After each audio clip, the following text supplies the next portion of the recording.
Very good morning to one and all here. Good morning. Uh, Good morning, dear delegates and invitees and the paper presenters. I am extremely happy and feel proud and then feel honored to introduce the chairman of this today's session, Dr. Aziz Prakash Pandey. I would, because of the time constraint, I will read out a small biodata. Please don't underestimate him. And please pardon me if I did any mistake. Whatever is available from his note, I have taken from the organizers. Dr. Aziz Prakash Pandey ji completed his MTech in geophysics from Banaras Hindu University of Varanasi and PhD in seismology from NGRI, Osmania University, Hyderabad. He has been engaged actively in the research fields of seismology since 1999. Currently, he is involved in earthquake monitoring using National Seismological Network at National Center for Seismology under Ministry of Earth Sciences. Sir, I welcome you on this occasion for this session as a chair Thank you so much. on Thank you. behalf of organizing committee and on behalf of the delegates and the special invitees. Once again, welcome to this session to and request you to chair the session. Thank you so much. Uh, and it is my pleasure to introduce our co-chair, Dr. Bablu Chaudhary. He has completed PhD from Kyushu University, Japan. At present, he is assistant professor in National Institute of Karnataka, Surathkal. His research interests include soil dynamics, disaster prevention, and mitigation, and he has lot of credentials in the form of publications, and is very actively involved in teaching research at NITK Surathkal. Sir, on behalf of the organizing committee and on behalf of the delegates and on behalf of the uh, invitees, I give a warm welcome to this session. Okay, and I request you to co-chair this session. Now, I will hand over the session platform to the chair and co-chair. Sir, over to you. Thank you so much. Yeah. So, this is our second session. Uh, uh, so, first of all, I would like to welcome our special lecturer, Professor Vishwas A. Sawant sir from IIT Roorkee, and other presenters who are part of this session, including Dr. Majid and others who have yet to join this, and my co-chair, Dr. Bablu Chaudhary. It's a really pleasure occasion for us to have a good interaction and discussion on the very vital aspects of geotechnical engineering, that is liquefaction, which is very hazardous phenomenon once an earthquake happens in an area. So it's really very good. Perhaps it's going to be a very good session and very informative, because I am seeing there is good modeling work as well as there are some reinforcement kind of things, how to reduce this geotechnical potential. And similarly, there are soil classifications are also going to be built, and stress strain behavior of the soil characteristics is going to be built. So it's really going to be a very informative session, hopefully, and I wish for the same. So before going to we start our session, I would like to just introduce our special lecture by Professor Vishwas A. Sawant sir. So please, Professor Vishwas is currently working with Civil Engineering Department at Indian Institute of Technology, Roorkee. He obtained PhD in Geotechnical Engineering from Indian Institute of Technology, Bombay in 1998. MTech in Offshore Engineering from Indian Institute of Technology, Bombay in 1993. BE in Civil Engineering from Sardar Patel College of Engineering, Mumbai in 1990. He is a life member of Indian Society of Hydraulics, Indian Geotechnical Society, Indian Geotechnical Society, Mumbai chapter, Indian Society of Earthquake Technology, and Indian Society for Construction Materials and Structures. His areas of research include liquefaction and numerical modeling of liquefaction, dynamic analysis of rigid pavements, pile foundations, laterally loaded piles in horizontal and sloping ground. With such a brief introduction, there will be many more things to be spoken about. The credit to Professor Sawant, sir. However, I am stopping here, and with these few words, I would like to welcome Professor Sawant to deliver his special lecture on a topic numerical modeling of liquefaction. So thanks a lot. First of all, thank you, Professor Reddy, Professor Pandey, and Dr. Bablu Chaudhary for this nice introduction and giving me opportunity to share my views. I welcome all the participants to the conference, and let me try to share my slides now. Okay. Thanks a lot. So today we are going to discuss about liquefaction phenomena, and it was as long before noticed in the year 373 BC during an earthquake in the Greece, and then we have this number of liquefaction phenomena noticed in the history from Dhubri 1932. Then most famous is our Niigata earthquake in 1964, from where the people actually started working on the phenomenon of liquefaction. Okay, so then we have this Burma in 1988, then the Kobe in 1995, Bhuj 2001, and so on. Okay, so what is liquefaction here actually? Basically, it is the loss of strength in the soil, because in the case of dynamic shear loading, the soil, if loose sand is there, it will try to compact it by expelling the water out from the pores. But because there is no drainage is available because of the time constraint, time is very short. So in that case, it will lead up in the buildup of pore pressure. And when the pore pressure is building up, effective stress will be reduced as it is equal to sigma minus u, and effective stress will be reduced to zero. And in that case, if it is a cohesionless soil, it will lose its complete strength and its shear strength will become zero. And in that case, it will become like a liquid. Okay. So this is the mechanism of liquefaction. I am just quickly rushing through this one. There are three conditions are required. One, sand should be in saturated condition. It should be loose sand deposit, and there must be rapid shearing. It is very rarely, I mean, very frequently observed near the seashore and the lakes and in the river beds, because all three conditions exist in the case of these particular locations. Okay. Now, what is happening in liquefaction? In liquefaction, there will be sand boils will be there. There will be subsidence of the ground and inundation of the area because of rejected water. There will be differential settlements. The building or structures supporting on it may overturn because of differential settlements, and possibility of sinking of buildings is also there. So I can just show you some of the pictures, very famous pictures during Niigata earthquake. There was tilting of the buildings. There was a uh, collapse of the breach. Then there was a collapse of the dam in the San Fernando earthquake in 1971. This is a picture in the Kobe earthquake. There was the breach was collapsed because of the pile failure of the pile foundation. This was again the location again from the Kobe earthquake here. Okay, this is in the Nepal earthquake, the roads where there was considerable subsidence. Okay, what is happening in liquefaction is there are two phenomena. One is there's sudden loss of the strength and soil cannot stand under its own weight also.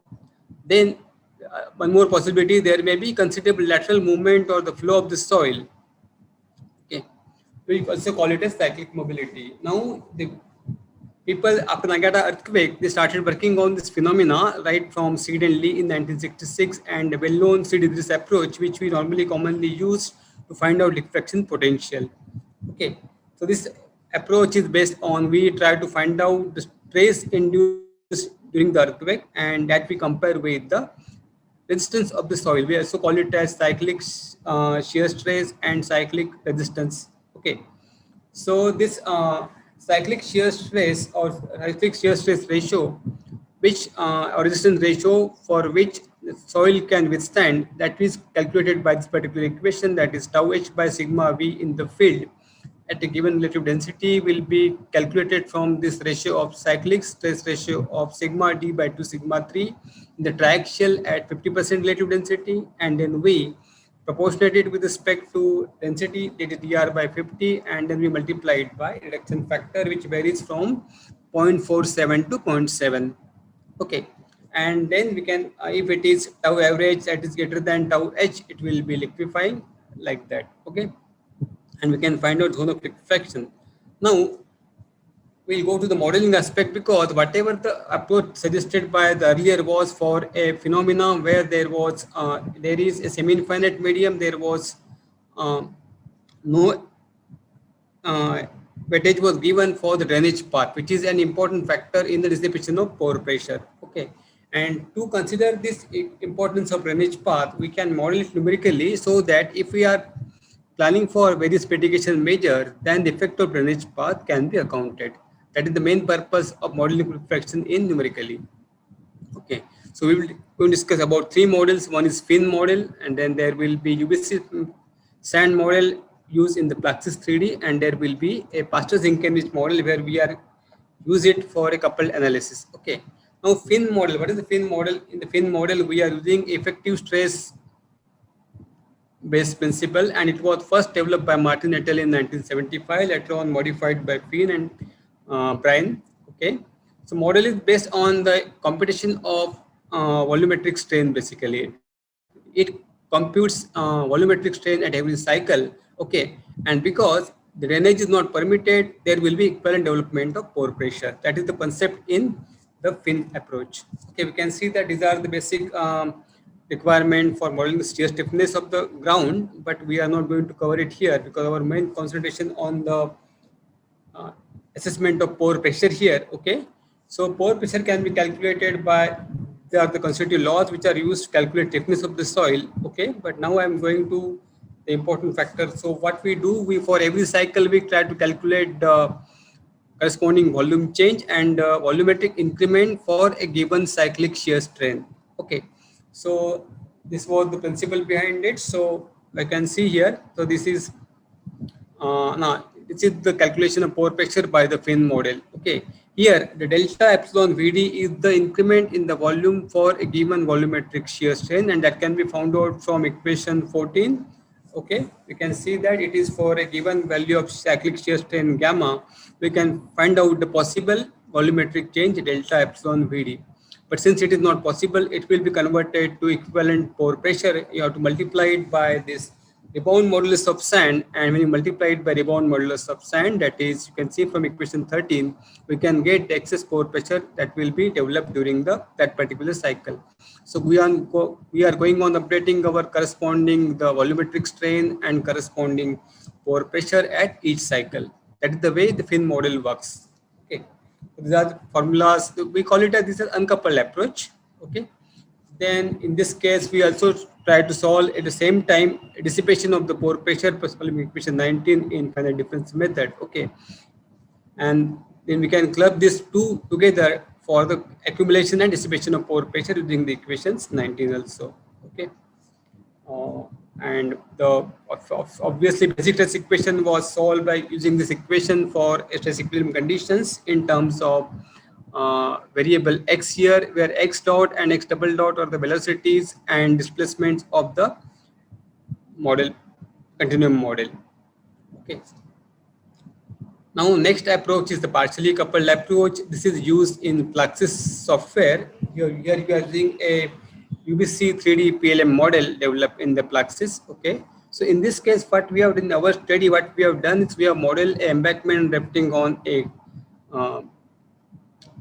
sandy strata here. Okay, in this case we have started computed the pore pressure development and response for three models. One is the embankment with the plain soil, then second that we also call it as benchmark model. Then we tried two mitigation measures. We tried to impose sheet piles on the toe of the both sides of the embankment, and third was we have given a gravelly column at the toe on the both sides of the embankment. Okay, and then we have compared the response from all the three studies. So soil and embankments were modeled using 10-node tetrahedral elements in the Fluxys. Sheet pile was modeled using 6-node elements, and again soil column using the same as soil embankment. Okay, so we have applied El Centro earthquake motion at the base, and then we try to find out the response, and we compare the response for all three models here. Okay, so these are the basic equations for this UBC TLM model here. Okay, the first one, the yield function, where you use Moore Coulomb criteria based yield function.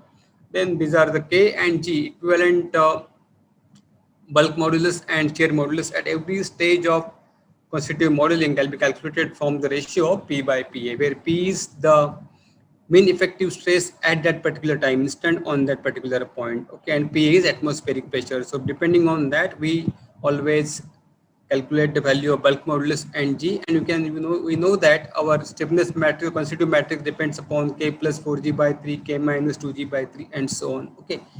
Then there is a plastic flow vector which will be modeled by equivalent Drucker-Prager formulation. It's G is equal to Q minus P 6 sin psi by 3 minus sin psi, the size angle of dilatancy. So here we use the Drucker-Prager formulation to model the plastic flow vector here. Then there is a hardening rule given by the next equation. Okay, and then there is a densification rule given in the next equation.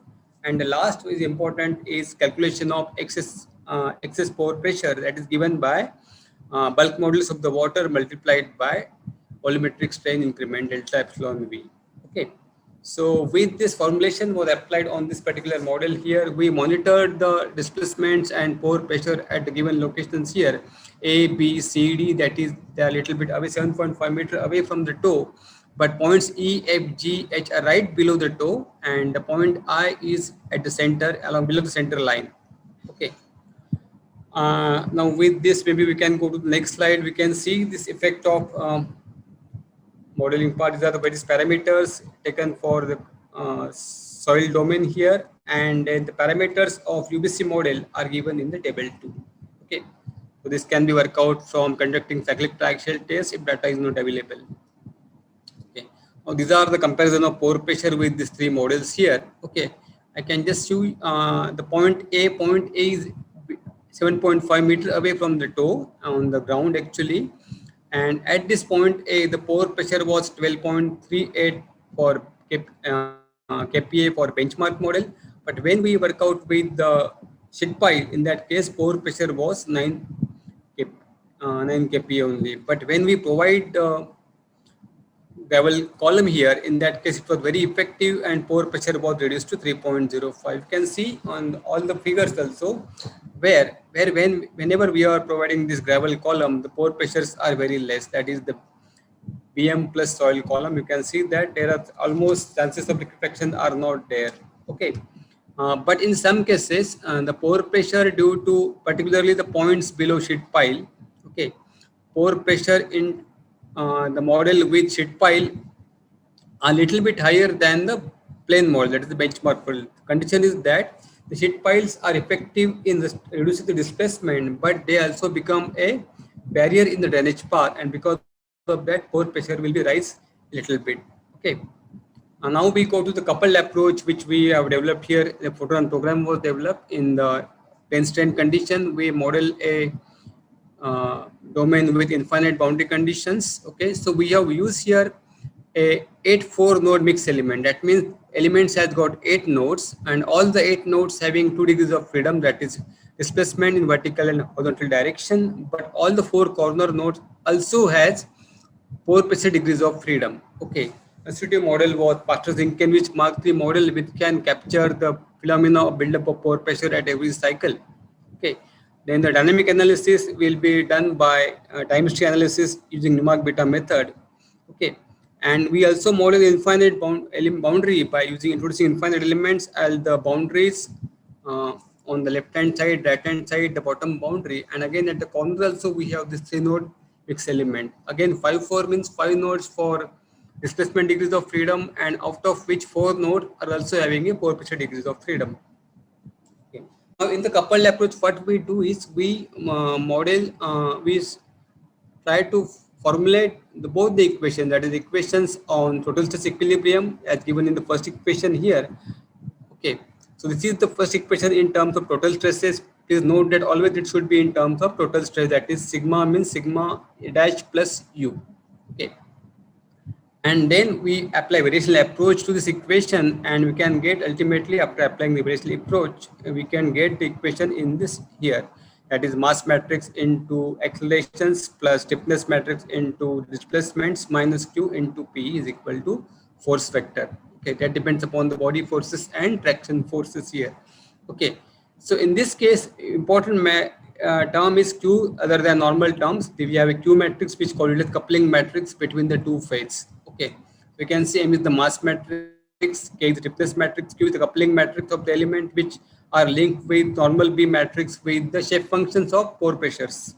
Okay, and then the body force factor. You know that all the equations for M and K are and Fu are regular, but there is differences only in the coupling matrix in the equation 1.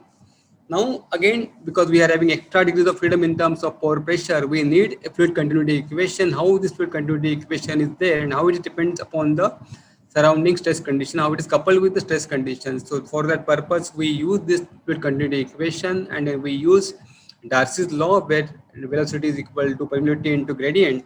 And again, we apply the variational approach here, and we get this equation in terms of equation 2 here. Okay, here G is dynamic coupling matrix, Q is the same matrix, coupling matrix.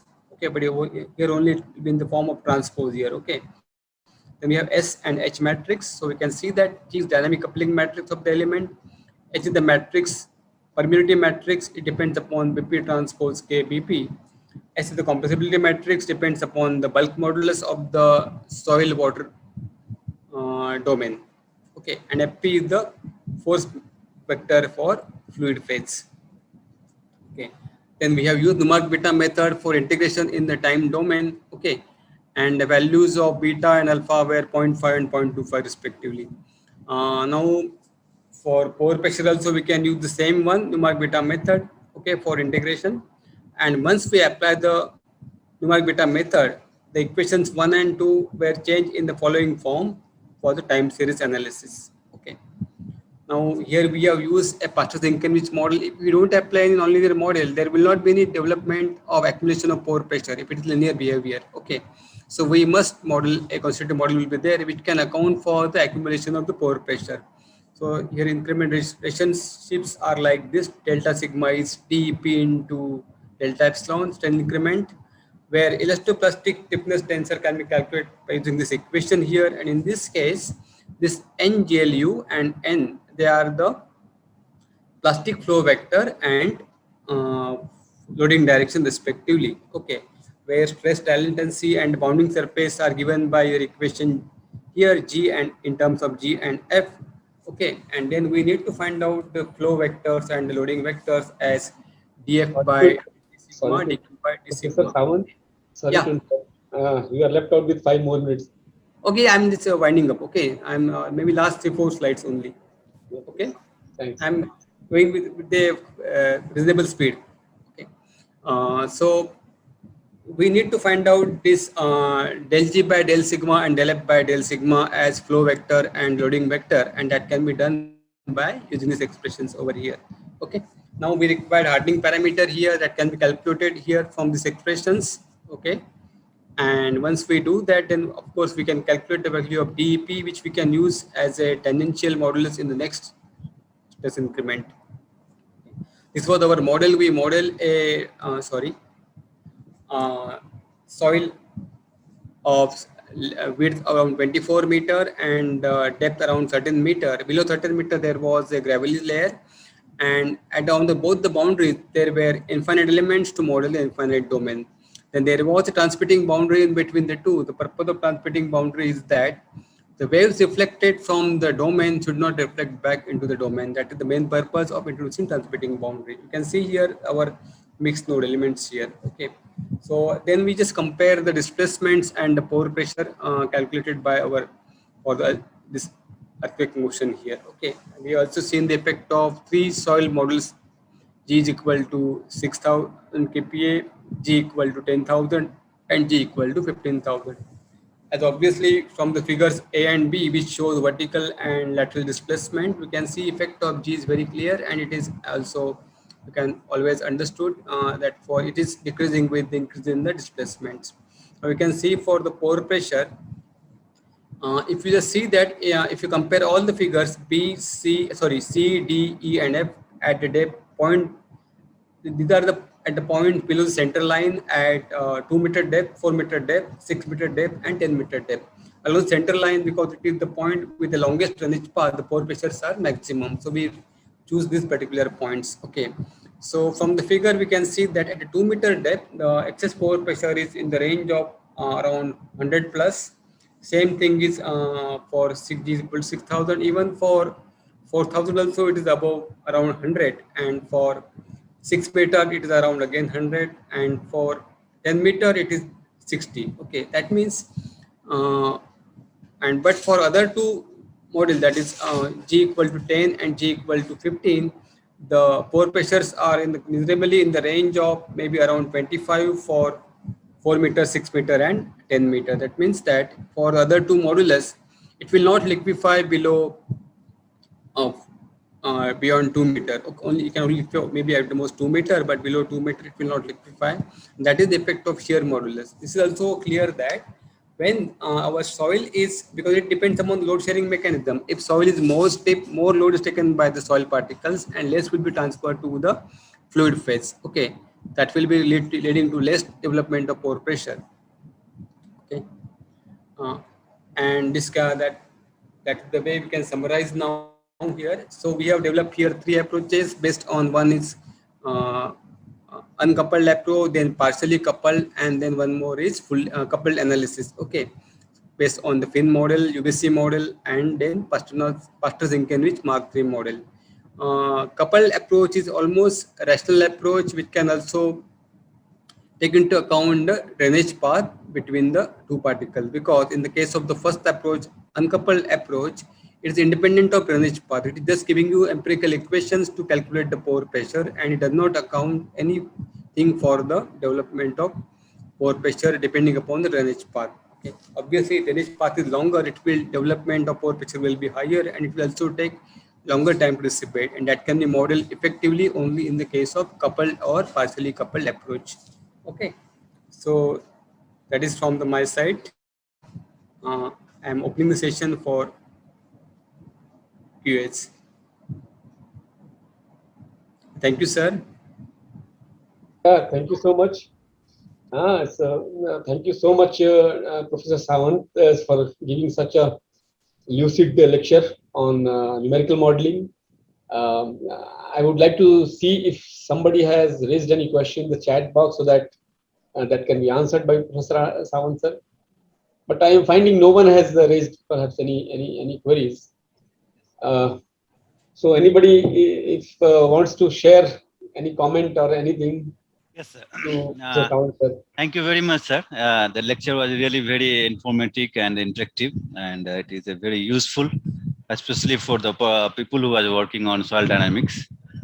So, sir, liquefaction, at what water pressure liquefaction you observe, sir? So we compare this with this vertical effective stress, means let's say we can say maybe roughly we can say density of submerged density of soil around, let us say 10 kPa. Then we can see that maybe at 2 meter depth it will be around 20 kPa, and what we are getting more than that. So obviously it will liquefy. But as we are going maybe beyond 6 meter and so, liquefaction was not there. That is maybe because of there was a drainage layer below the 13 meter.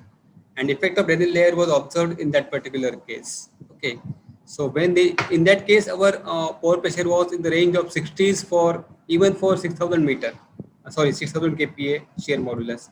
For the other two, it was always less than that. So you can see that at maybe at 10 meter, even though it was pore pressure was maybe hardly around 60 kPa only, and in that case effective stress will be around 100 kPa. Okay, so it is less than that, so it will not liquefy. Yes, that will give you the, because it is close to drainage layer. So can you, in your photo figure, schematic diagram, can you show me where did you use the seed pile and sand drainage, sand column? Okay. I will. So that it will be more clear. Okay. It was below the toe actually. So you have used 2 rows of seed piles, I think. Yeah, 2 rows of seed piles. Both of them were below the toe. From I think from top. Yeah, it was below ground the level. minute, yeah. Actually, sheet piles are helpful in restricting the lateral movement, because there is a possibility of lateral movement below the toe, and that we can control by sheet pile. Actually, we have also used seat pile for offshore pile foundation Okay, of okay.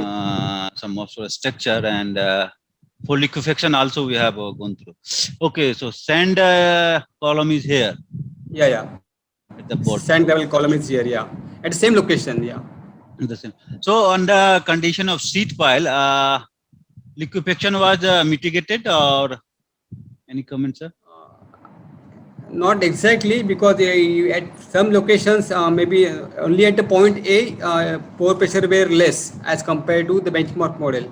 But for all the other points, their pore pressure was a little bit higher actually. At the points just below the sheet pile, not only maybe at but other points at E and G, we found that pore pressure were slightly higher than the plain model. Okay. But displacements were less. Obviously, they were less, Yeah, and yeah. that's So, sir, where is the main liquefaction pocket here? Just below the near the toe or below the crest? below the toe actually. Yeah, it was below the toe. Below the toe. Okay.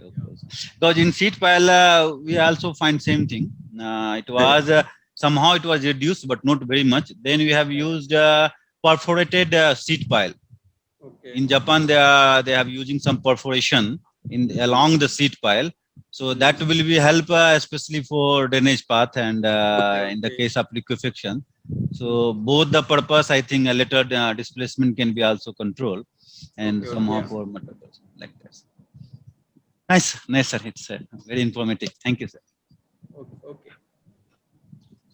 So, anyone else in the session would like to have any clarification or any comment? I think there is a question in the chat box, sir. Yeah, one question. Let me see. Please, is it visible to you, Dr. Yeah. Please ask. Mr. Tanmay has asked, what was the EPPR ratio, effective pore water pressure ratio, I think? Yeah. Maybe you may be asking about RU, maybe. I think so. So it was greater than 1 at shallow depth, but as we are going deeper and deeper, closer to drainage path, it will reduce. It will be less than 1. Okay. Obviously, with high shear modulus also, it will be less than 1. Okay. So before going to close this talk, I have a small clarification. Yes, sir. Professor Sawant, sir, please tell me this. You said that what is called this gravel pile will reduce this what is called this liquefaction potential. So up to what depth it is possible? Because the liquefaction may occur to the deeper depths also, to the 6 meter and maybe somewhere close to that. So it's possible to create such kind of what is called this. It depends upon the actually not only the height. Actually, it depends upon the drainage path basically.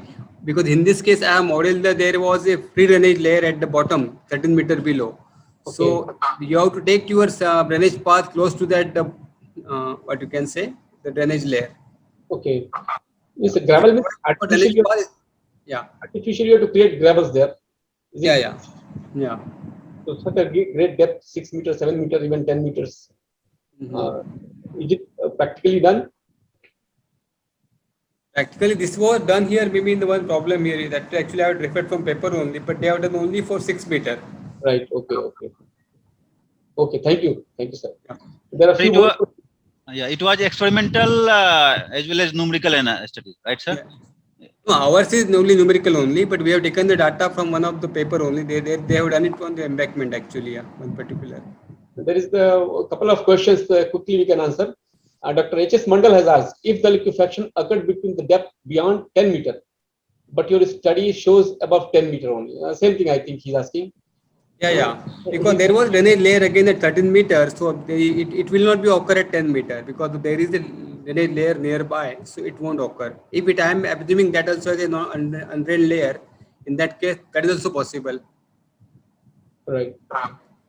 And there is by Tanmay. Tanmay is asking, please specify yield surface equation and what type of hardening was used, isotropic or kinematic? It was hardening was in this case for which model? The third model was kinematic, and for second model it was isotropic. Okay, nice. Sir, last question perhaps. This is last question of the session, is this talk. How Dr. H.S. Mandal has asked the question, how is this model be useful for general surface manifestation study? What is the time required to get soil liquefied just after passing the earthquake? What is the time required to get soil liquefied just after passing the earthquake? I think it depends. Depends upon the magnitude also. It is not. It is relative actually. Basically, how much is the acceleration level here? But we can see from the graphs also maybe in this for this particular Kobe earthquake.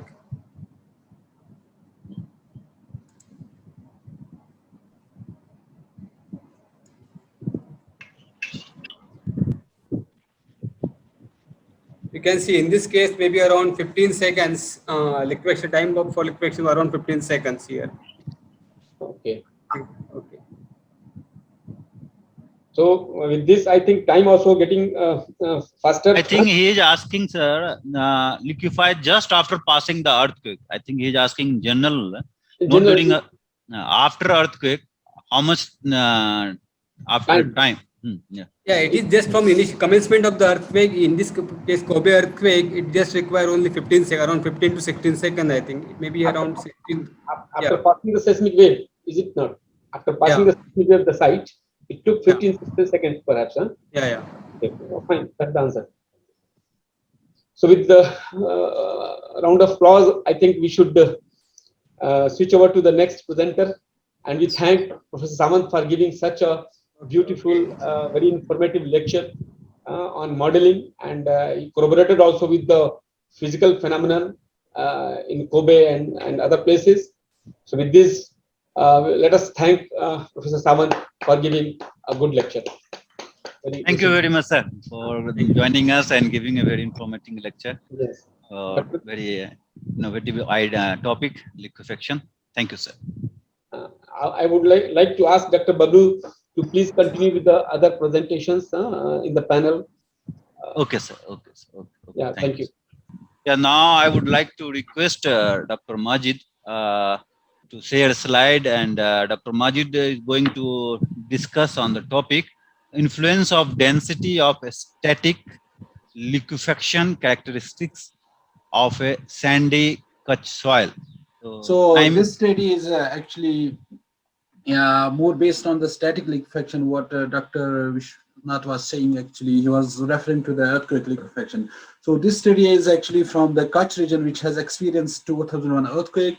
What we have investigated is here that how the density, particularly the relative density, affects the static liquefaction that might be happening under the static loading. So brief outline, we will briefly introduce introduction, then what did we adopt of the methodology we adopted, and then basic parameters that were used to actually characterize and evaluate the liquefaction potential.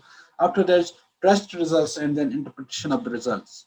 So what is liquefaction? And Professor Vishwas Samant actually briefly reviewed it. So it can occur both under cyclic and static loading.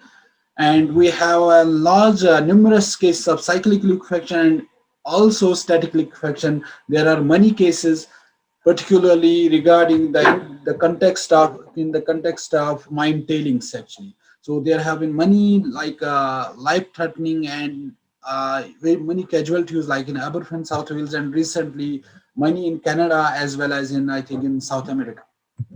So in static liquefaction, what happens is the phenomena is similar. Actually, there is under conditions, there is generation of excess pore water pressure. And what that does is that actually it reduces the mean effective pressure.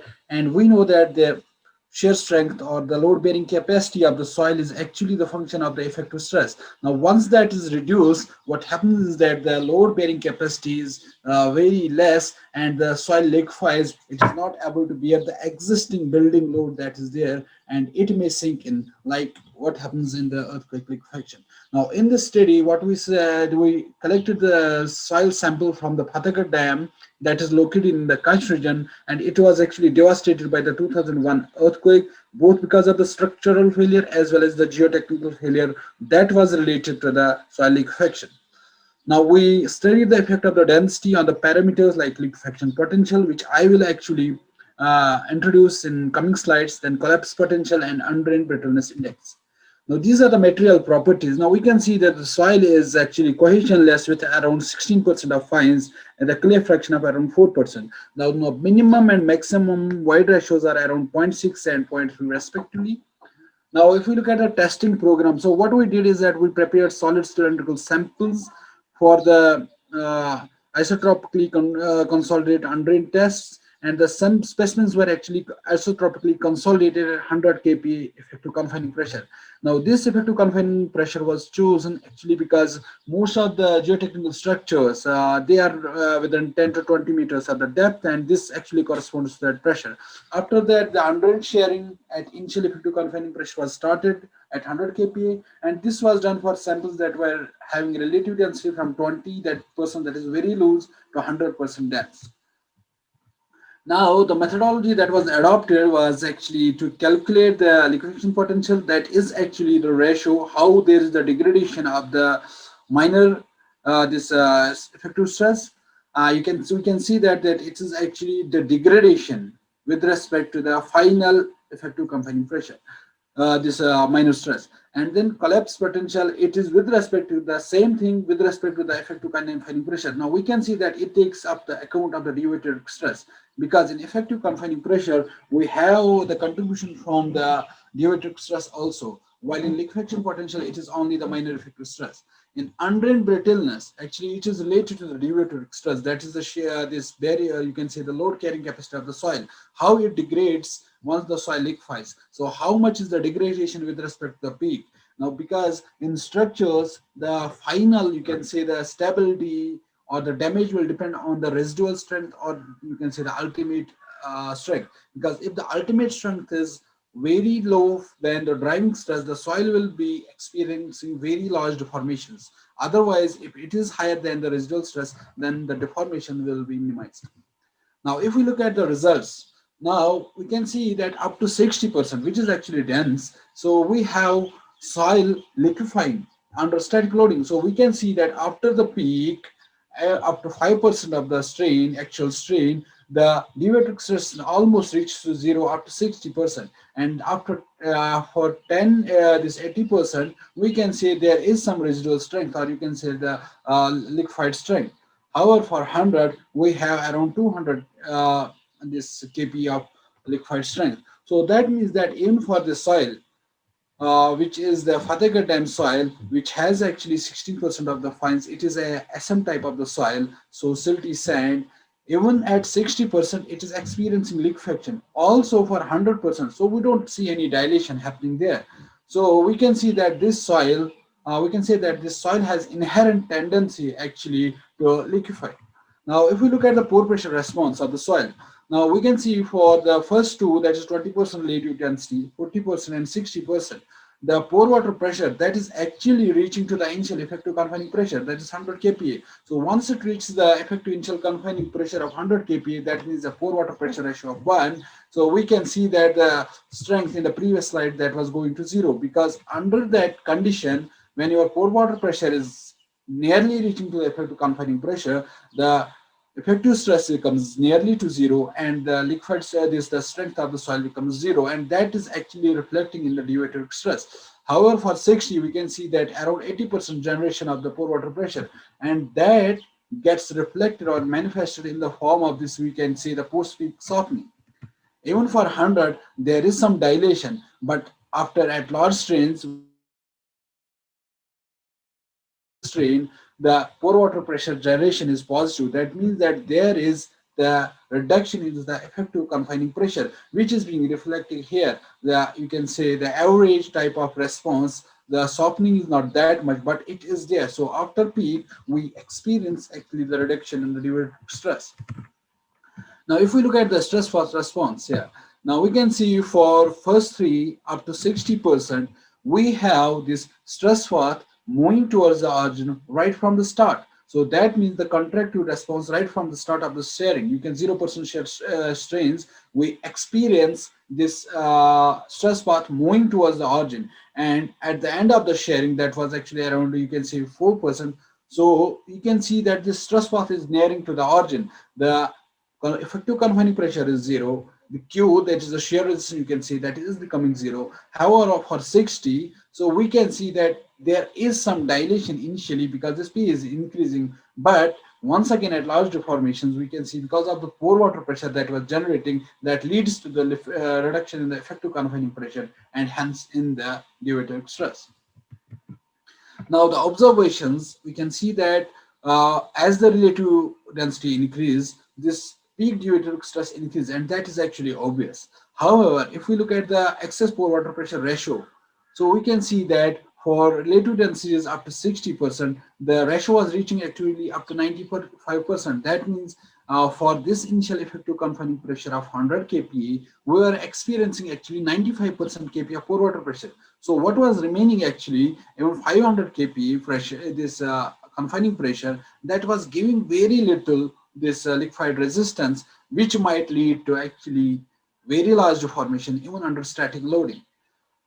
Effective stress response that I discussed in the previous slide, so it was actually showing dilative behavior for 100%, but for relative densities up to 60%, we experienced intense strain softening. So if we look at the parameters that were calculated, so we can see these parameters, actually they are the manifestation of the pore water pressure, how pore water pressure affects the minor principal stress, how it affects the confining pressure, and how it affects the derivative stress. They are the manifestation of that. Now we can see as the relative density increases, this decreases. So higher the value of the undrained brittleness index, higher is the potential for the soil to liquefy under static loading. Similarly, if we look at the collapse potential, similar trend we can see decreasing, whereas the relative density increases. And liquefaction potential, same thing, because they are the manifestation of one and the same thing, that is the pore water pressure, but we are capturing them differently. We are evaluating the response, the effect of the pore water pressure differently. Now, if we look at all the three together, more or less they are saying the same pattern, but what is different here is that if we look at for some other sand, that relative density, even ICE code I893, that says that if the relative density is 80 or 85, you don't need to do liquefaction analysis. So that is for actually seismic liquefaction, or you can say earthquake liquefaction. But here we can see that for this type of the soil, which is silty sand, this experiences liquefaction even under static loading, and this was actually matching with the results that you can say experiences during the 2001 earthquake. So there was this liquefaction of the foundation soil that developed cracks in the crest of the embankment. So the observations we can see that it is actually there from the previous slides. So the IB values, they were very high. That means that they are highly susceptible to static liquefaction, these soils, even up to relative density of 60%. Similarly, for collapse potential values, they range from 0.75 to 0.95 up to 80% relative density, which is very interesting. And for liquefaction potential, the values range from 0.66 to 0.97. So they are actually, we can say that if this liquefaction potential is greater than 0.6, there is some strain softening, which might lead to actually the large deformations. So the conclusions, we can say that all specimens, even up to 80%, they experienced strain softening. However, up to 60% relative density, the strain softening was very intense, which might lead to actually flow liquefaction. And these tests were actually strain controlled. If under load control, we will actually experience a sort of runaway instability or runaway liquefaction. Now the study, the main inference from the study is that the sandy cut soils from the Fatehgarh, they have inherent tendency for static liquefaction over a wide range of relative densities. Now the point remains that if we keep the density same, what is the effect of the initial effective confining pressure? That we have also studied, but that is actually beyond this presentation, and we have actually experienced similar things, that the static liquefaction is happening even under 300 kPa pressure, which is interesting, and that is more or less related to the actually the structure, the particle size distribution of these soils. They are very strange soils, very unique soils actually. And these are the references, and if anyone has any questions, I am happy to answer. Thank you very much, Dr. Majid Hussain. It was a really nice presentation and very informative lecture. I hope all the attendees have enjoyed this. It will be very helpful for them also. So would like to start a question and answer. Right, sir? Ajit, sir? Yeah, sure, definitely. But I think there is nothing in chat box. Yes, yes. So anyone of us can interact in. Yeah. Still, there is 2 minutes time. Yeah, we can have an interaction. So density, you said the variability of density is almost nil. Hello? Static liquefaction, you said. What does it mean by this? No, actually not nil. So we said that we studied the effect that how this relative density, if we change the relative density, if we have a dense soil and loose soil, how it behaves under static liquefaction. And we can see that for up to 60%, even though at the peak this dielectric stress is changing, but the thing is that they are liquefying, right? So from 100 it is going to 0 for say 60, and for 20 it is going to 0 from 50. The peak dielectric stress is different, but ultimately the design factor that comes into the, you can say, design is the liquefied strength, and that is same for up to 60%. So for up to 60%, we might experience very large deformations. So that was actually seen in 2001 Bhuj earthquake. Yeah. This is kind of a threshold D value. Threshold D 60%, you said? Yeah, for this type of soils, yeah. We can say that, yeah. Okay. Thank you. So shall we move to other speaker? Sir, Just may I have one. Yeah, yeah, please. small question? Masjid, a Yes, small have you determined the dynamic properties of the soils for this? Dynamic property, yes, actually I have extensive work on this. So this was a small, you can say, offshoot from some studies. So I have done my PhD on this behavior actually. So No, in this presentation, have you? No, sir. Only we have studied the static aspect of the soils in this presentation. Because it was interesting to see you have referred my paper. That's what I'm telling. Because even I too worked a lot on yes, sir. So I have Kaswati Dam and then Rudramata Dam. Chang Dam is there. Yeah, I have referenced your place, cited your papers. Okay, just I wanted to I'm interested to know the dynamic properties, how it comes. Anyway, no issue. Thank you. Yeah. So I have one more presentation tomorrow. So I will talk about the pore pressure response under different loading conditions: static, cyclic, simple shear, and cyclic. Okay, very fantastic. Yeah, thank you. So, what is the loading condition? Loading condition, yeah. We have applied static load here at strain control loading of 0.1 mm per minute under condition. Soil is sandy soil, right? Yeah, silty sand. Silty sand. I think there is one small colleague.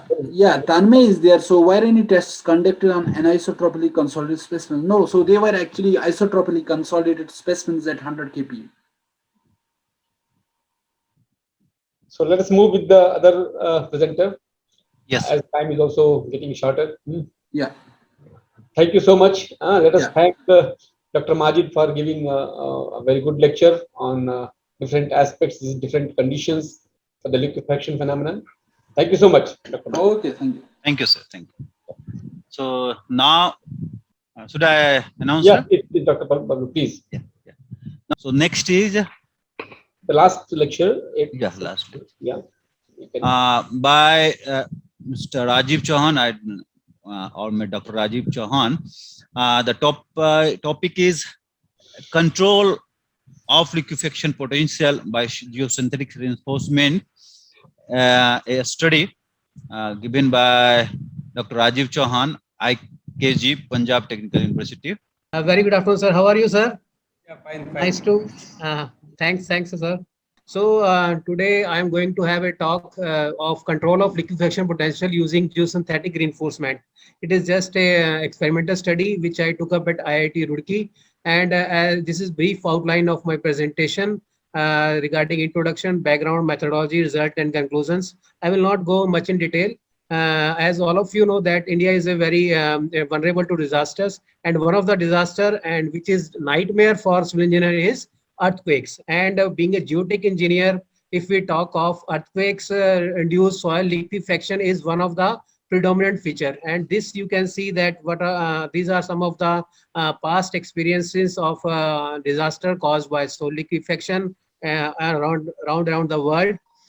These are the some of the disaster which took place during 26th January 2001 in Gujarat earthquake, and we all know this was the one of the worst of earthquake which hit India, and we faced a global loss in terms of lives, indirect losses, dietary losses, and you can see that the earthquake losses were to the tune of 99,900 crores, and this may be territorial losses may be of 10,100 crores. So we are all aware regarding this, and these are some of the pictures of the epic center of the Gujarat earthquake, and these are some of the pictures. And just we very much all are aware with the soil liquefaction, and whenever due to the seismic activity of earthquake, saturated soil loses the its shear strength, and pore water pressure becomes zero. So we can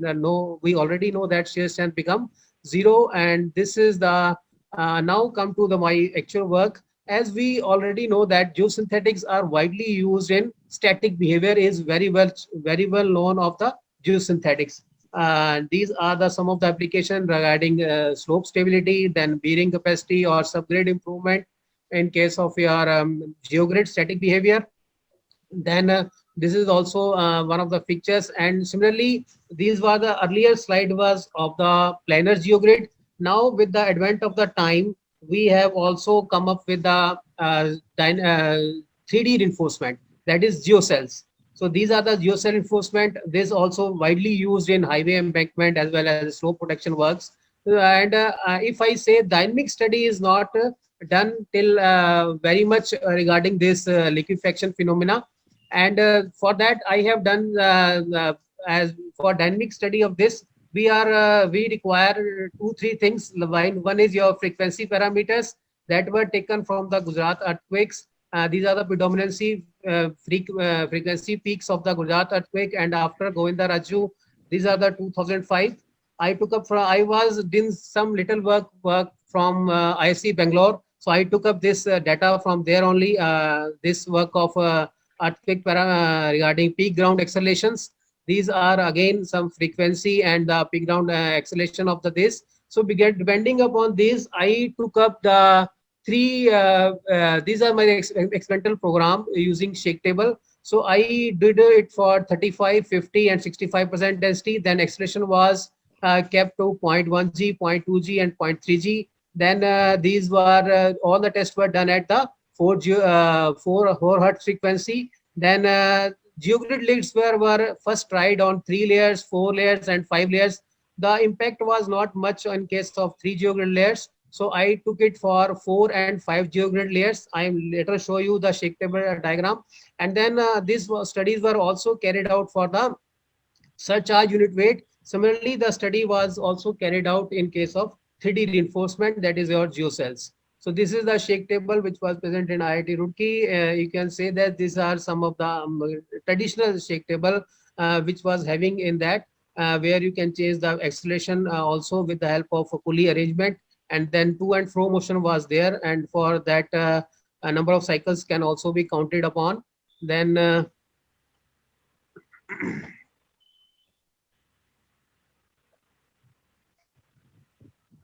so these are the some of the these are the concrete cubes that are the concrete pedestals were prepared for making surcharge unit weight, and these are the methods of providing samples. So as we know that density plays crucial role in case of our shake table density, shake table test. So shake table tests were density was examined by this prepared on this methodology of E max minus E, and then unit weight of dry unit weight of sand was calculated. These are just simple things as we do already. And then based upon this experimental calculation, we have find out that saturated unit weight of sand was 480, 500 and 516 7 kgs for 35, 50 and 65% density. Then these are the some of the procedures for the for the measuring of pore water pressure. And then porous stones were used in piezometers to prevent the entry of the sand particles, and only for the pore water pressure measurements. So these are the placement of the surcharge unit weight, and these are the 3 piezometers which were installed at the top, bottom and middle layer in the shake table. These are the property, as we know that shake table soil liquefaction takes place in case of a poorly graded sand phenomena. So these are the some of the properties of Solani sand which was available at that place. And these are the some of the engineering properties of that Solani sand. And if you can see that these are the potential proposed, these are the some of the this graph which was provided to Shida in Iwasaki 1986. And this is the violet line, which is the properties of Solani sand, which shows that it can have some soil liquefaction also. So these are the some of the frequency parameters for the time durations taken up for the soil liquefaction shake table duration. And these are the properties of the geogrid. Then these are the property for planar geogrid. And these are the 3D photo snaps of 3D geocell reinforcement which was used in the our study.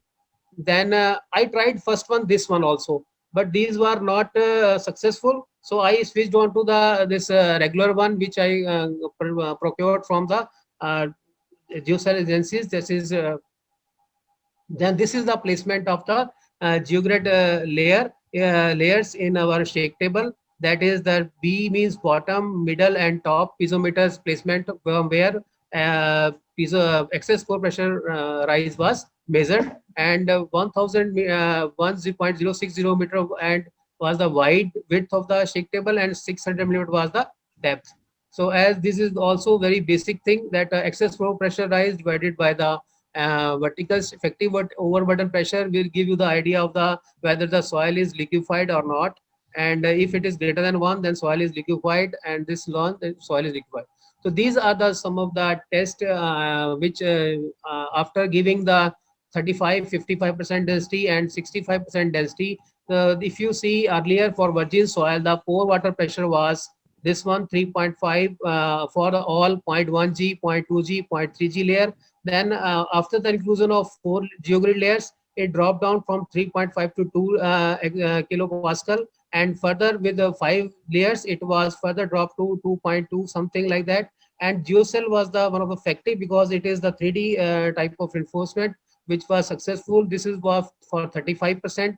Then again, these are the results for 50% density. As you can see for the 50% density, and these are the results for the 65% density. All the tests are very much well in collaboration with the our theoretical studies. As the density increases, the pore water pressure goes down. So these can also be studied from this also. Then this is the excess pore pressure ratio. If you can see that if it for virgin soil in case of 35%, it was greater than 1. And after the inclusion of 4 geogrid layers, 5 geogrid layers, the excess pore pressure rise was of the order of 0.6 to 0.7. This same phenomena was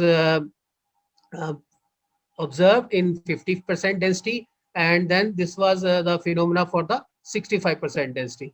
So again, to know how the soil will behave under the surcharge under some weight conditions, so same tests were conducted under the surcharge conditions of 5.594 kilonewton per meter square, and the results were again very much in collaboration with my previous studies. And you can see that this one 35, 50 and 65% density. These are the some of the tabular values, by which you can see that the settlement was also observed, found to be decreasing with the use of geosynthetic reinforcement. So planner and this because I'm getting very fast, I think we are having time right now. Yeah, please, take your time. Time is there because Oh, nobody okay. is there. Yeah, Okay, so okay, okay, okay. that's fully. Yeah. So if you can see that these are the these were also I have not put this study, but this was also used in my one of the my study, that geosynthetic and aqueous stone columns were also used, and that can, this is a pictorial diagram which I am not included in this experiment diagram. These are the probable features by which shows the probable use of this kind of study in our as embankments as well as seawall or quay walls for mitigating the liquefaction which are resting upon soft soils where the liquefaction chances are there. So the broader conclusion was that when the soil was reinforced with 4 number and 5 jugular layers and shaking was imported, the rise earlier the pore pressure was 3.3 kilograms per meter square. It dropped down to 2.41 and 2.21 kilograms per meter square for 35% density, and the lowest was for the geocell.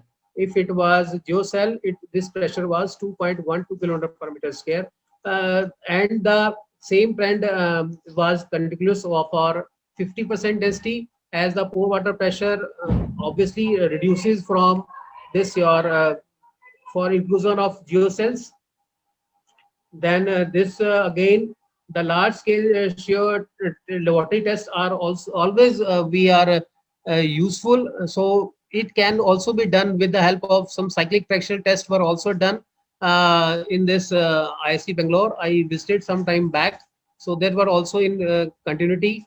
Then this is the regarding excess pore pressure ratio, which was liquefaction resistance factor. We can say that it was earlier 1.02 for 35% density, dropped down to 0.778 and 0.717 for 4 and 5 geogrid layers at 35% density and 0.1 G acceleration.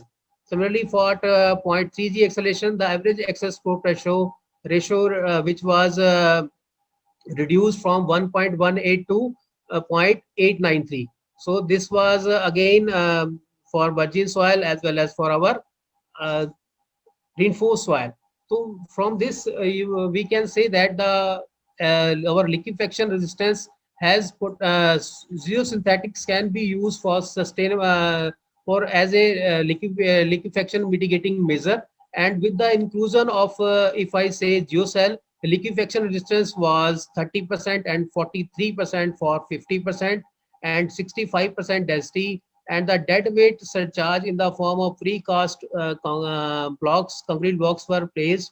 These represented some kind of field conditions, so that overburden pressure is there, how it will behave. And if we can say that liquefaction resistance that also increased from 28% to 32.9% with the increase of 4 geogrid layers and 5 geogrids in case of your 0.3 G acceleration value, that was for 35% density. And similarly, the average liquefaction resistance also increased by 28% to 37% for surcharge conditions under you can say that this planner reinforcement were used. When the geocell was used, this was the quarter greater impact. This was of the order of 43%. So settlement was measured only physically, and that was some of the references uh, in my study. And so by this, I conclude my work that with this memorable lines, that known is finite, unknown is infinite. So we are in the middle of the islet. So our generation business is to do some little more land, to reclaim a little more land, so that to add something to the extent and solitude to our present. With this, I'm thankful for patient listening to all of the chair and co-chairperson, and I'll be happy if I can answer your some of the queries.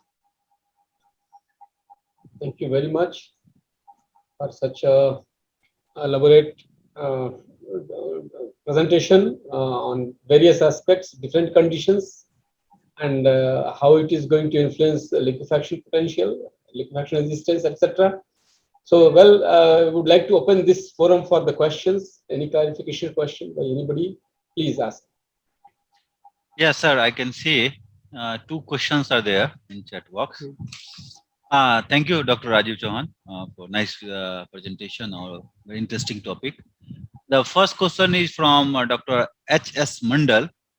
He's asking, is it a lab test data, a straight path are not showing uniform for LQ study? Or you can see the chat box. I'm just watching. Let me see. Yeah. You can see the chat box. Otherwise, I can read for you. I am not visible. It is not visible, sir. A lab test data. It is asking question like, is it a lab test data? Yes, it's only lab test data, sir. Only lab test data. Another is there stress paths are not showing uniform for liquefaction study. Actually, no. I've not done a cyclic traction test. So stress path cannot be found in shake table. Only this is the limitation of my work that it was only excess core pressure rise can be measured, and settlement was also measured. These are the limitations basically. Two limitations is shear stress path cannot be done on shake table test. Is it the question for the last speaker? I don't know. If the question is persisting for a long time. It looks you're right. It looks like it's but he posted late. Yeah, maybe some in between. Yeah. So, yes, sir. Actually, this question is relevant to the previous speaker. Previous speaker, yes. both the questions are like that. Both the questions. Okay. No problem. So let us ask Dr. Rajiv any query, any clarification. This is also since 100%. Last speaker on it. Last both are from last speaker. Yeah. So Dr. Rajiv Chauhan, what is the? Can you show me the earthquake time history? Yes, yes. So this Bhuj earthquake data is available. This is graph. I think you have taken. Yes, yes, sir. Have you plotted or taken from some? No, taken, not plotted myself. Now, how did you use this data? I use this for frequency. If you see the peaks, 1, 2, 3, 4 frequencies are there, na? 0.635, 1.392 for north, 12 west, 2.393. So I was estimating the frequency parameters. So it was of the order of 3. So I took it as a frequency guideline for taking my this study.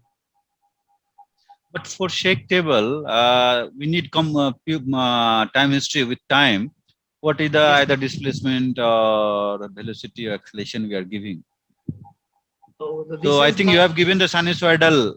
Yes, only right, frequency right. 3. So right, it is only one direction. Sinusoidal motion was there. I took for that only, and this is the peak ground. If you see 0.24 G, acceleration was there. 0.24 G. Yeah. 0.24 G means moderated. How long you have given time duration? It was given for 15 seconds. Okay, sir. Okay, thank you. I want one clarification here. Yes, sir. First of all, I thank you, sir. I'm thankful to you for such a basic data. I was wondering how to get for acknowledge. I personally thank that I can see you. This is my fine. It's a national property. It's a funded project also. I worked on this at IISc. Please go back to that what our co-chairman asked a question. The frequency data, frequency plot, you can go. Yeah. This is I only plotted. Yes. In fact, while we are conducting the seismic response analysis, yes, many a times we simplify the random ground motion into an equivalent sinusoidal or harmonic loading. So what is important here is not one frequency that matters for the disaster. It is a frequency content. Yes. So we wanted to identify what are all the freaks. Okay, what is the frequency band in that? So that it's as good as low as 0.6 frequency, and then as high as 0.2, 2.3. Whereas north to 78 east, it's giving a very low frequency component. So that the predominant frequency of the Bhuj earthquake that is recorded at Ahmedabad city was around 1.172. But here, why do you have considered 3.32? Is there any specific reason? Actually, sir, in my shake table, there was available at my place where we have only this 4 hertz only. That was Okay. my That was the limitation of that work. So I took it on my side. Okay. So again, that's what's the only, sir. Fine. Okay. So And that- go to the next plot. Next plot. Acceleration plot. 21. Yeah. 21. Here, what is this x-axis time and y-axis is Acceleration per meter second square. Acceleration. meter per second square? Eh? Yeah. This is Bhuj earthquake record, you mean? Yeah. No, actually it is 0.1 G maximum. Please check this data. Okay, sir, I will check it. But I definitely, it is definitely not from my side. Okay, Please check I this will data. check. Maybe Sorry, sir. unit, maybe writing unit might be. no. No. Which station data is this? Maybe close to the Bhuj earthquake. No, sir, it is very high. 500 means it is around. No, sir, no. Maybe centimeter. 0.24. It's a It is 0.34. this It's a 0.34. 0.24 G. 0.24. Sorry, 0.24, which is quite possible in the epicentral area. In the epicentral area, it is quite possible. But sir, in a y-axis, maximum is 500 meter per second square. If you see the peak here, 250 meter per second square, it's coming like that. It should be centimeter, I think. And Yes. I will check it, sir. Okay. That is what co-chairman is telling is right. Please check that. If you reduce the size of this one, because it is scattered, your figure. Then yeah. Centimeters. You can plot in meter means it is impossible. Centimeters. Almost. Yes. Very difficult. Not meter, centimeter.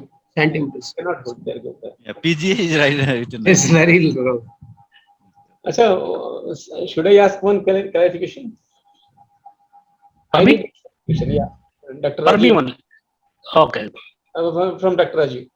Yeah, sure, sir. Go ahead, please. Pore pressure, you said, na? Effective pore Yes. pressure. You have made some geocells and it is this. So I don't know how this liquefaction may occur to the same question I'm again asking to you also. The depth is liquefaction can happen anywhere, maybe 7 meters and 10 meters, 6 meters, 9 meters. So this your geocells, how deep they can go?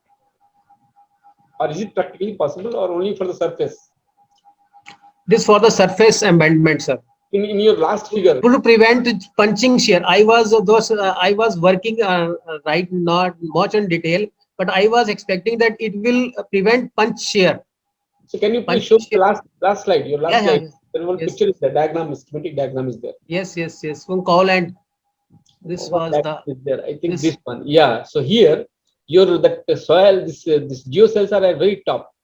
yes. Suppose anywhere the soil liquefies in the soft soil or maybe alluvial soil, sands. So will it stand by? Your geocells will stand by, or they will damaged? It will prevent damage to some extent, not fully. Oh, it is hanging over on that. It will not collapsing phenomena shear. That what I was thinking. Shear collapse will not be there. I think, Clear sir, figure. he wanted to, Dr. Rajiv wanted to show some application of geocell. Yes, This one- Like embankment, we use the sand drain, main drain, and over that there is for drainage path. I think geocell is for drainage path, right? Yeah.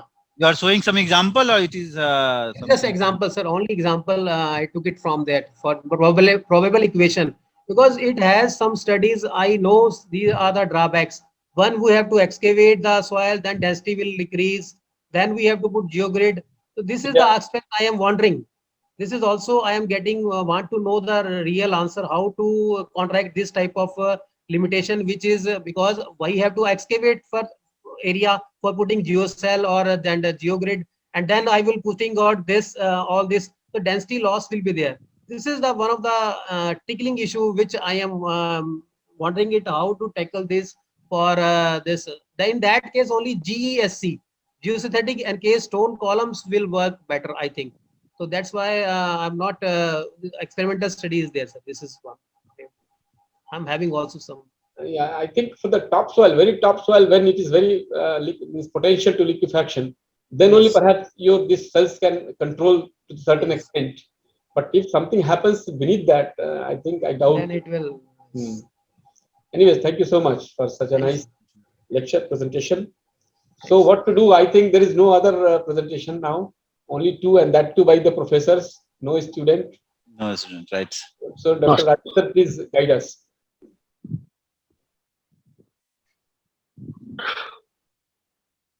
Dr. Rajesh sir, are you listening us?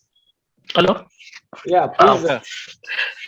So no student means no issue, sir. There is no prize. Okay, but we are because we initially thought organizing committee. Yeah. Faculty means already they have grown. Really, And they're Nice. flourished also. Our objective was to encourage the youngsters so that involve active participation, interact with the chair, co-chair, speakers, and like that. Yes, sir. So there are no student presentations. Let it be, sir. Yeah. Okay. Yeah. Uh, That's Shall I- nice. Really, the student should get some motivation. And yeah, that we have meant. really good. And there is in the concluding session also valedictory function. We have prize distribution also for that, Yes. based That on is- your recommendations. Based on your recommendations. Our session, I think we are not going to recommend any Nobody. no one. There is no one. Okay, sir. Yeah. There is question, I think third question has come in the chat box. Since we have time, we can handle that. Yeah. Yes, sir. Yeah. Dr. Rajesh Mandal has posed a question. At what depth the excess pore water pressure and relative density are estimated for countermeasure of liquefaction study? What relative density generally used in this study? Dr. Rajiv. I took it for three densities now: 35% density, 50% density, and 65% density. If there is no I will field, recommend for 50% density. It will be satisfactorily. You may show the schematic diagram, then the Dr. H.S. Mandal can find idea.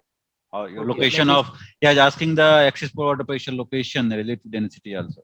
Let me see. Let me see. First of all, these are the pore pressure rise measurements. graph chart which shows the density versus pore pressure with depth. Actually, with depth, I have taken the average of three: bottom, middle, and top piezometers. There were three piezometers now. So in that, in this here only in this presentation, average of these three were taken for this excess pore pressure rise for bottom, middle, and top pressure. These are the values of these for 35% density at 0.1 G, 0.2 G, and 0.3 G. So somehow this density, your density represents the depth only, no? Density cannot be. Yes. Depth. Yeah, it can't be make average actually. Yeah. It should No, be. it was for pore pressure, sir. Yeah, all three are pore pressure, no? But pore pressure is a function of depth or how much below, Yes. at which location. If you make it Yes. average means it's difficult to Middle. get the full idea, I think. 35. This graph represents for the 35% of relative density, perhaps. So 35, but what he, Dr. Rajiv said, he has used three pore water pressure gauges at the same location at different height. Can you show me 37 slide number? It won't be like that. Yeah, you have used three and you have make this average, right? Yes. No, it's in my opinion, it should be better if you. You see that total depth, it is only millimeter. 600 millimeter is 60 centimeters. 10 centimeter. Yeah. 60 centimeters only, even not a meter. Yes, sir, this is a small scale only. But if you make it average of the pore water pressure gauges, then I don't know. Pore water I pressure is a have function of here only. location actually. I have taken for the just for to keep the thing simple, and this I took, that's why average. Otherwise, three piezometers were taken and readings were taken there only. Either one you should be taken, and then comparison could be made. Which location? It's 10 centimeter, okay, because a small scale, sometime in centrifuge model test, sometime the less than 10 centimeter also, sometime only are possible. But if we mix all, okay, no problem. So, do you have centrifuge facility at IIT, Dr. Chaudhary? No, I was done a centrifuge model test in Japan. In India, we have only IIT Bombay, that is a static only. Okay. If I am correct. So we have concluded the session perhaps well in time. It's 1 o'clock, and luckily, it's a misfortune for us. We should not say luckily. The students should have been there so that we would have been more interactive, more interesting. Very good lectures were there, but somehow they couldn't turn up because of some personal reasons. Anyways, so with the, I would like to ask Dr. Bablu to conclude this session with few comments about the presentations. Please. Okay, sir. Thank you very much. So it's my great pleasure that I am very much thankful to the organizers to give me an opportunity to co-chair this one of the session. It was really very interesting, and especially the special lecture delivered by Professor Vishwas Sawant from IIT Roorkee. He has given light on the numerical modeling of liquefaction. It was really interesting. I have explained the numerical steps using Plaxis and available model, numerical model, the Fin model and others that can be used for dynamic behavior of the soil. And after that, it was scheduled 4 paper presentation, but 2 presenters were presented their papers, and both the papers and the presentation was really nice. We enjoy. It was very interesting, interactive, and informative also. And we hope all the attendees enjoy this session. It will be useful for them. I'm very much thankful again to Dr. Ajit K. Pandey. I'm getting very much honored to co-chair this session with you. And thank you very much, Professor Govindaraj sir, for giving this opportunity. So thank you very much, one and all, for your support and cooperation. So I would like to pass this to Professor Dr. Ajit P. Pandey for your concluding remarks. Yeah, thank you so much, Dr. Bablu. Now I would go to Dr. Raju sir. So what to do next? Yeah. Should we conclude here and how? Yeah, you should conclude. You can conclude here. You can, if you conclude and then hand over the session to me. Yeah. I have some formalities I have to do from my end. And our end, anything is there from our end? Nothing, sir. You are done. Thank you so much. So hand over. We are handing over this session to Dr. Raju sir, so that he can further continue proceedings. Yeah, as per schedule. Thank you so much. Thanks for the opportunity to organize yourself. I take this opportunity to thank very much the chairman for this technical session, Ajit Prakash Pandya ji, and then co-chair Dr. Bablu Chaudhary for handling the session in a wonderful way and making the platform vibrant.